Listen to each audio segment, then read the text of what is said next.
Après la Belgique, premier cas du variant Omicron détecté en Allemagne, en Italie, au Royaume-Uni et en République tchèque. Face aux dangers qui se rapprochent, la France durcit son protocole pour tenter d'éviter la propagation, vous le verrez. En pleine crise sociale dans les Antilles françaises, le gouvernement ouvre le débat de l'autonomie de la Guadeloupe et crée la polémique, critique à droite et au Rassemblement national. Mais comment réagissent les habitants de l'île? Vous le découvrirez dans ce journal. Coup de projecteur sur ces tensions à Ouagadougou, capitale du Burkina Faso.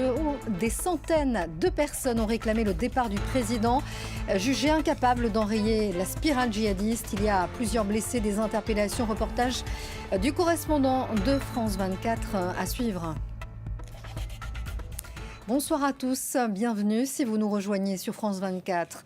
La France n'est pas encore officiellement touchée, mais face aux cas qui se multiplient en Europe, les autorités ont décidé de prendre les devants.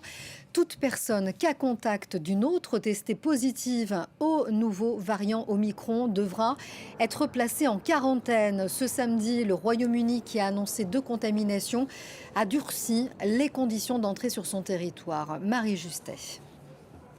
Une soixantaine de passagers sous surveillance aux Pays-Bas, 2 cas suspects en Allemagne, après une cinquantaine d'autres en Belgique, 1 en Italie et 2 au Royaume-Uni. Depuis quelques heures, l'inquiétude monte en Europe à cause du variant Omicron. Ce soir, Boris Johnson serre la vis et annonce de nouvelles restrictions. Nous demanderons à quiconque entre au Royaume-Uni d'effectuer un test PCR 2 jours après leur arrivée. Un test plus un isolement jusqu'à un résultat négatif. Aux Pays-Bas, hier, les passagers à bord de cet avion tout droit venu d'Afrique du Sud ont eu droit à un accueil particulier. Au terminal, vous serez attendus pour être testés. À peine débarqués sur le tarmac à Amsterdam, les 600 passagers sont testés. Les gens ne savent pas ce qui va se passer ensuite. Ils ont faim et commencent à s'énerver. Une situation à l'aéroport stressante selon ce passager français. Ça ressemblait plus à de la détention qu'à un confinement organisé. Pas de gel mis à disposition, pas de masque mis à disposition. On a passé la journée ensemble, collés les uns contre les autres. Après plusieurs heures d'attente, 61 d'entre eux se sont révélés positifs au Covid. Placés dans un hôtel en quarantaine, ils attendent de savoir s'ils sont contaminés par le nouveau variant. Un variant jugé préoccupant par l'Organisation mondiale de la santé, car le risque de transmission pourrait être élevé. C'est illusoire de penser que la France sera épargnée par ce variant, comme elle n'a jamais été épargnée par les autres variants. Le véritable enjeu, ça va être de savoir est-ce que ce variant a un potentiel de réplication, de transmissibilité plus fort que le variant Delta, et est-ce qu'il prendra la place dans le mois qui va venir. Même si aucun cas n'a été détecté dans l'Hexagone, le gouvernement français annonce ce soir que toute personne cas contact d'une autre testée positive au variant devra s'isoler obligatoirement pendant 7 jours, même si celle-ci est vaccinée. Un variant qui se propage partout dans le monde. Sachez qu'après avoir constaté un premier cas, Israël se barricade à nouveau. Le gouvernement a annoncé l'interdiction de son territoire aux visiteurs étrangers, et cela pendant 2 semaines à compter de dimanche minuit. L'Allemagne, de son côté, a confirmé avoir détecté 2 cas du variant Omicron à l'aéroport de Munich chez des voyageurs arrivés d'Afrique du Sud. Une situation des plus inquiétantes, notamment en Bavière, fortement touchée par la 4e vague de Covid-19. Les autorités locales parlent d'un tsunami. Les transferts de patients, vous allez le voir, se multiplient. Laurent Desbonnets. C'est désormais un balai incessant d'hélicoptères et d'ambulances pour transférer des patients Covid vers les hôpitaux allemands où il reste encore un peu de place. Ici, par exemple, à Saarbrück, l'arrivée d'un patient en état critique, évacué en urgence. Le collègue qui a accompagné le transport m'a dit que c'était une situation de guerre. Ils ont dû faire partir 6 patients. Des appels à l'aide de médecins, des chiffres qui ne cessent d'augmenter et qui provoquent la stupeur chez beaucoup d'Allemands. La pandémie frappe les esprits et les cœurs des Allemands aussi fortement qu'au début de la première vague. Et pas une journée sans que les autorités ne fassent de nouvelles déclarations alarmistes. L'armée de l'air allemande est en ce moment en train de transporter des patients d'un hôpital à l'autre de l'Allemagne. Est-ce que vous réalisez ce que ça représente pour l'Allemagne ? Alors les appels de scientifiques se multiplient pour demander en urgence des restrictions beaucoup plus strictes, comme la fermeture de tous les marchés de Noël. Un confinement pour tous qui fait débat, même dans les régions les plus touchées. Dans cette ville de Saxe, le taux d'incidence est supérieur à 2000.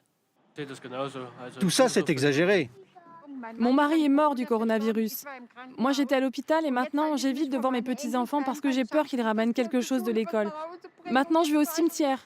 C'est impossible ce qui se passe.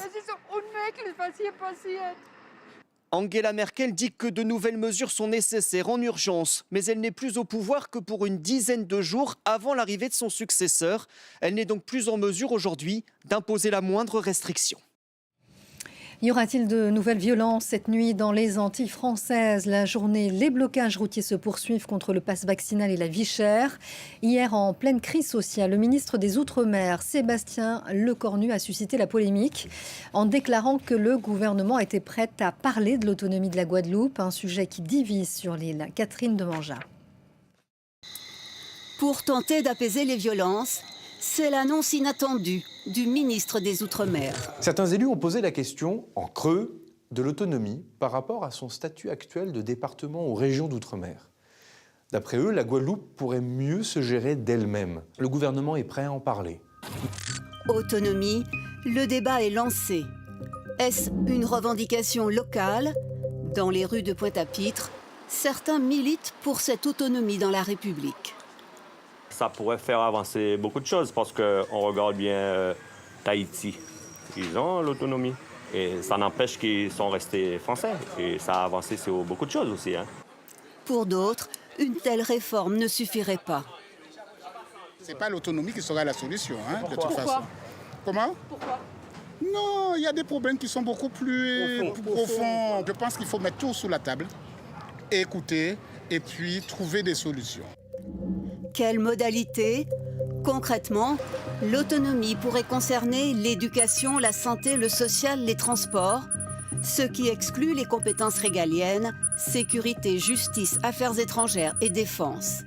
L'ancien président de la région ne dit pas non à l'autonomie, mais il s'interroge sur les moyens qui seraient alors alloués. Quelles sont les dotations? Est-ce que l'autonomie, c'est moins d'argent? Est-ce que c'est plus de compétences désargentées? Donc il y a de vraies questions à poser, mais il faut les poser. L'autonomie, une réponse suffisante? Après 2 semaines de conflit, les revendications restent plus sociales qu'institutionnelles. Il y a tellement de problèmes ici qu'il faut régler. Un seul débat ne va pas suffire. En 2003, consultés par référendum, les Guadeloupéens avaient repoussé un changement de statut. Dans le reste de l'actualité, elles étaient des milliers ce samedi dans les rues d'Istanbul. Leur mot d'ordre, l'élimination des violences faites aux femmes. Jeudi, la journée internationale avait tourné court après l'emploi de gaz lacrymogène par la police. Des manifestantes qui dénoncent aussi le retrait de la Turquie de la Convention d'Istanbul, un traité international qui protège les femmes. Selon les organisations féministes, 345 femmes ont été tuées par leur actuel ou ancien conjoint depuis le début de l'année. Et on prend la direction de Ouagadougou, capitale sous tension du Burkina Faso. Ce samedi, le face-à-face entre manifestants et forces de l'ordre a fait au moins 3 blessés. Des centaines de personnes ont réclamé le départ du président, jugé incapable d'enrayer la spirale djihadiste. Un rassemblement interdit à l'appel de la coalition du 27 novembre. France 24 y était, c'est un reportage de Kalidoussi. À 8 h, la place de la Nation, point de départ annoncé de cette marche de protestation, était encore vide. Et pour cause, elle est protégée par des forces armées venues empêcher les manifestants de s'y installer. Car le rassemblement du jour n'a pas reçu l'autorisation de la mairie de Ouagadougou. Ce qui exaspère cette femme qui tente de négocier avec un soldat burkinabé. Aujourd'hui, je suis sortie pour marcher parce que je suis femme d'FDS. J'ai des enfants et je n'ai pas envie d'être veuve. C'est simplement, c'est ça. Je n'ai pas envie d'aller crier comme la dame qui a crié le nom de son mari au cimetière de Gunguin. Face à l'impossibilité de se rendre sur la place de la Nation, les manifestants décident d'investir la rue.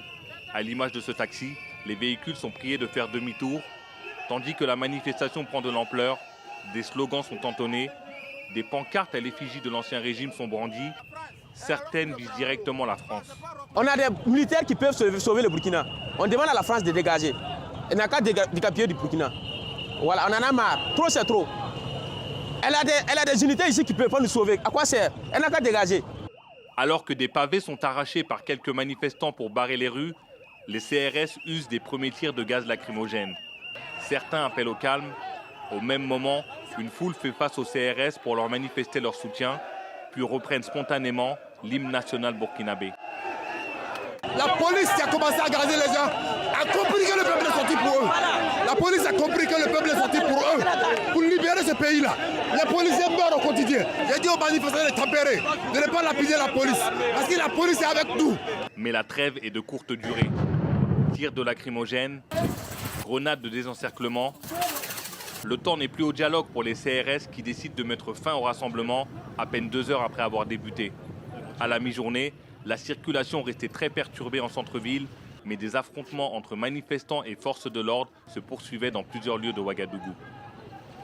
Voilà, le prochain journal, c'est dans un peu moins de 20 minutes. À tout à l'heure.